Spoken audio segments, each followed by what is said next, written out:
How you doing, YouTube? Matt Massa Beer Reviews back with a little bit of Montclair brewing up in this piece. It's been a little bit. The form of their Baobiere Golden Ale.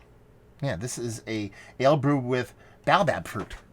Never heard of that fruit before, never had it before, so yeah, we'll see what's what. On the bottom here it says, brewed with the fruit of legendary African Baobab tree, referred to as the tree of life.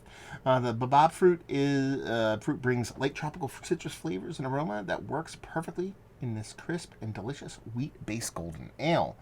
What do we have the ABV on this? So this is can 511. Today is 6/13, so just a skosh over a month old. And this comes in at 7.8%. So a little bit bigger. Comes in a box from Tavor. They sent off a box, asked for summer crushers. They sent this. This wouldn't be a summer crusher, but it has tropical fruit vibes. I'll let it slide. We'll see how it goes. Label-wise, it's all right. Never been a huge fan of their labels, but I'm not going to get angry at that one.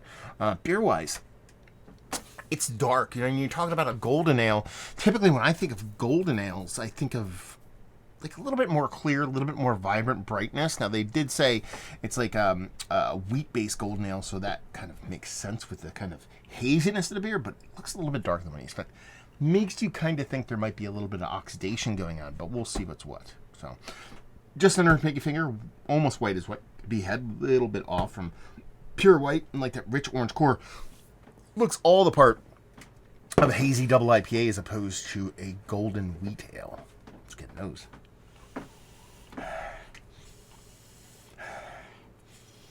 Not a huge nose on it. Makes me think a little bit more, maybe a little bit of oxidation going on, especially when you have these big kind of fruit additions to beer, which I assume is the case here because that's kind of what the beer is all about. You definitely can have a little bit more kind of oxidative issues. And when you get oxidation with something that's supposed to have a vibrant fruity nose, from what they kind of explain on the label, oxidation is going to knock that down. It's going to make it quite a bit more minimal, and that's what we have going on here. So I get a soft kind of, right, but not vibrant tropical fruit.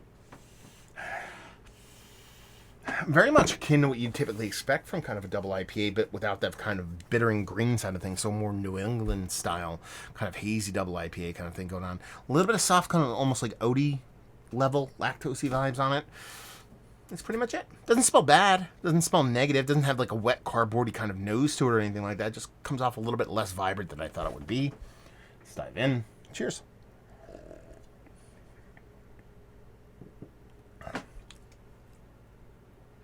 And it does kind of follow suit. There is a bit of oxidation going on here. You can get this little bit of wet paper vibes. And you can taste there's this kind of tropical fruit. Like I made it, I said it was very close to what I typically get from like a tropical fruit on a hop side of things. And the taste, totally not the case. It's more of a fruit addition, but in a softer fruit addition. Like I know there's Baobab fruit. It's very pawpaw-y fruit. Is kind of how this is coming off for me. Not as custardy as pawpaw comes off, but the same kind of little bit of tropical vibes I get off of that, I'm getting off of this. It's got a really nice soft mouthfeel to it. Just stops short of being like dense. There's a nice sweetness to it. I just think this beer does have a little bit of oxidative kind of negativity going on with it. Not in a point to where it's like an off flavor kind of thing, or the beer just doesn't taste good. It just lacks the vibrancy that I think this beer had when it was originally kind of made, and how it was originally meant to be served and drink. When you're doing these, like, high ABV wheat beers with a heavy fruit addition, like I said, you kind of have a wider swath of chance of getting a decent amount of oxidation. That's what you have going on here. Again, not making a beer undrinkable. It is tasty, but it's tasty in the sense of a 5-6% beer is something that's 8%.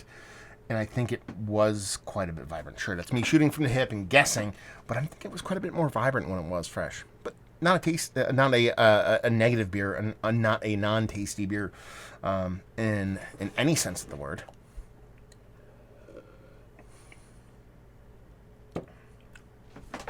And it really does come off for me as like more of a double IPA than a wheat beer.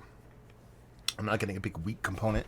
You get that there's wheat involved, but it's not like a wheat beer, because I don't think they're using a wheat beer Like, they're not stressing the beer out. They didn't want this beer to be banana phenolic, is basically what I'm saying. They're not doing a traditional wheat beer. I think they're doing, like, just a wheat base and a base kind of ale ferment with that huge fruit addition and let that fruit kind of shine.